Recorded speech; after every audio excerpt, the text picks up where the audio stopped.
Koosumo's new shoes. The mission lady entered the dormitory room to find Koosumo and Kamari wide awake, whispering to each other. "Good morning," greeted the lady. "I have something for you girls. I hope they will fit." She held up 2 pairs of sandals, which seemed to be about the right size. "Oh," said Koosumo, "I have never had any shoes. I like these." She slipped her little brown foot into the sandals and walked proudly around the room, lifting her feet and looking at the sandals with every step. Kamari put on the other pair, but had trouble with the fasteners. The mission lady helped, and soon Kamari was walking behind Koosumo. She, too, was proud of her sandals. "May I keep them?" asked Koosumo. "Certainly, my dear," said the lady. "I am giving them to you as a gift. I want you to wear them always so that you will not become sick." The lady drew the girls close as she exclaimed, "You see, there are dangers called hookworms that live in the ground. Sometimes these worms come into the body through the feet. They eat all the good things in the body and drain the life, and the person becomes very sick. You will wear the sandals to keep the hookworms from coming into your bodies, won't you?" "Yes, we will be glad to wear them," said Koosumo, showing the slippers to Lotus, who was waking up from her night's sleep. For many days, Koosumo proudly wore her sandals wherever she went. Then one day, when she went to the spring for a jar of water for the mission lady, she met a young girl who was also getting water at the spring. The older girl looked at Koosumo with wide brown eyes. "How dare you?" she asked. "Dare what?" Koosumo asked back.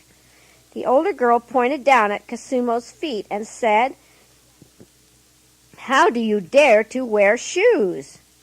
"Because I like them," said Koosumo proudly. "Why?" "Don't you know the high caste people won't allow you to wear them? It is their privilege alone to wear the shoes. Now take them off and put them down by that stone. Take your jar of water and go back to the mission at once." Koosumo hesitated.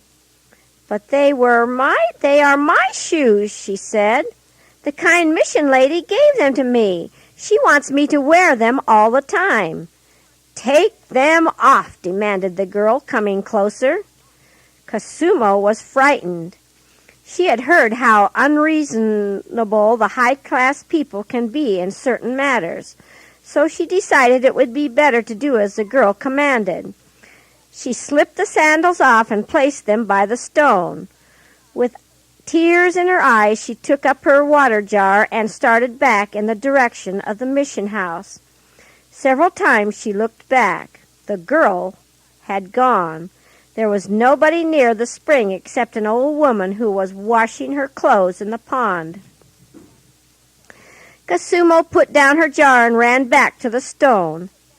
Her shoes were gone. Koosumo burst into tears and sobs. The old woman arose from her knees and asked, "What is the trouble, little girl?" Koosumo controlled her grief enough to tell what had happened to her shoes. "I am so sorry," said the woman sympathetically. "The girl wanted your shoes, and she chose that way to get them." "But they were my shoes. The mission lady gave them to me," sobbed Koosumo. Then she turned and went towards the mission house with her jar of water.